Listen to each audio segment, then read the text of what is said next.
জাকির সাহেব পাড়ই মাদ্রাসার যিনাকে আমরা আহ্বান করেছি, তিনি এসেছেন, অল্প সময়ে কথা বলবেন।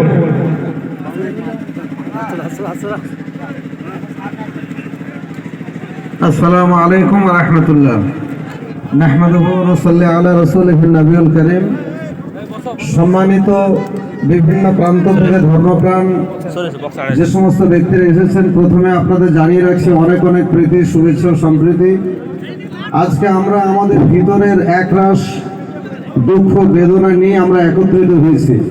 আমাদের পূর্বপুরুষের যে এতিমদের জন্য দান, দুস্থ দরিদ্র অভাবী অসহায়ের জন্য তারা লিল্লাহিয়া দান করেছেন যে সম্পদ, আর্ট, সামাজিক উন্নয়ন, স্বাস্থ্য সুরক্ষা এবং ইসলামিক শিক্ষা, যাতে মানুষ তার নৈতিক চরিত্রের অবনতিকে সুন্দরভাবে আবার ফিরিয়ে নিয়েছে, মানব জীবনের একটা দৃষ্টান্ত রাখতে পারেন, সেই রসুলের চরিত্র, রসুলের জীবন ব্যবস্থাকে বিশ্বে আরো বেশি সম্প্রসারিত করার লক্ষ্য নিয়ে যে ওয়াকাফ সম্পদ, যেটা শুধুমাত্র সুরক্ষিত হবে ভারত স্বাধীনতার পর দেশের সরকারের নিয়ন্ত্রণে, সেটি পরিচালিত হবে একমাত্র মুসলিম পার্সোনাল ল বোর্ড আর মুসলিমদের আর্থ, সামাজিক উন্নয়ন, স্বাস্থ্য সুরক্ষার জন্য।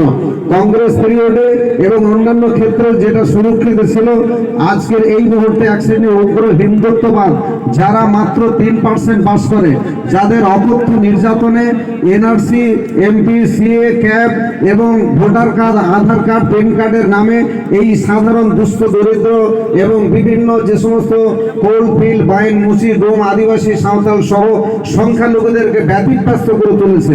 যারা সকালবেলায় মাত্র 200-300 টাকার জন্য লিভারের কাজ করতে যায়, এইরকম অসহায় মানুষকে সারা ভারতের বিভিন্নভাবে তাদেরকে পদদলিত, অপমান এবং তাদের কর্মকে বন্ধ করে এক চক্রান্ত চলছে।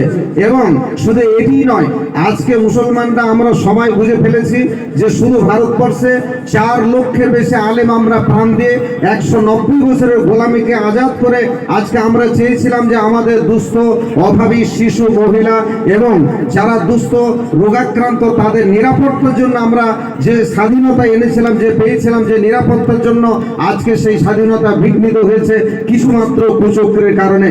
আমি আজকের এই মঞ্চে বার্তা দিতে চাই, এই কুচক্রের বিরুদ্ধে সমস্ত হিন্দু, মুসলমান, জৈন, ব্রাহ্মণ, খ্রিস্টান এক হও এবং জাতির আমাদের যে সুন্দর স্বাধীনতার স্বাদকে আবার আমরা ফিরিয়ে আনতে চাই।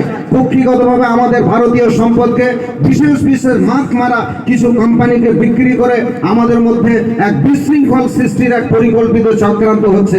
ভারতবর্ষে মিডিয়ার এক অপপ্রচারের মাধ্যম দিয়ে আমাদেরকে জঙ্গিবাদ প্রচার করা হয়, কিন্তু মনে রাখতে হবে নিজামুদ্দিন এমন একদিন ভারতের সরকারকে সহযোগিতা করেছে, আজিম প্রেমজির মতো হাজার হাজার মুসলিম সহযোগিতা কারক ওয়াকাফ বাদ দিয়েও ভারত সুরক্ষিত রাখার জন্য, ভারতীয় সংবিধানকে সুস্থ রাখার জন্য, ভারতের আর্থ, সামাজিক এবং এই প্রশাসনিক অবস্থা সুস্থ পরিচালনার জন্য মুসলমানরা দান করেছেন যুগে যুগে, কালে কালে। এই দৃষ্টান্ত নিয়ে আজও কি তাদের প্রমাণ দিতে হবে?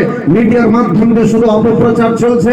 আমি সমস্ত ধর্মপ্রাণ ব্যক্তিদেরকে বলতে চাই, আমাদের এই ওয়াকাফ সম্পদ একমাত্র মুসলিম মিল্লাতের শিক্ষা, স্বাস্থ্য, আর্থ এবং এই দ্বীনি সুন্দর তাওহীদি বার্তাকে জাতির সামনে পৌঁছে দেওয়ার জন্য আমাদের এই সম্পদ। অতএব আজকের আমরা এই মঞ্চে বার্তা দিতে চাই, ওয়াকাফ বিল বাতিল করো, ওয়াকাফ বিল বাতিল করো, ওয়াকাফ বিল বাতিল করো। সরকার তুমি জবাব দাও, জবাব দাও।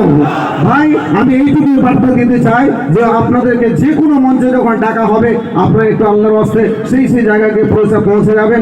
আগামী কালকেও বোলপুরে বিশাল বড় প্রোগ্রাম ডাকা হয়েছে, আশা করছি অনেকের সঙ্গে সেগুলো দেখা হবে। এ পর্যন্ত বলে আমার বক্তব্য শেষ করছি। আসসালামু আলাইকুম ওয়া রাহমাতুল্লাহ।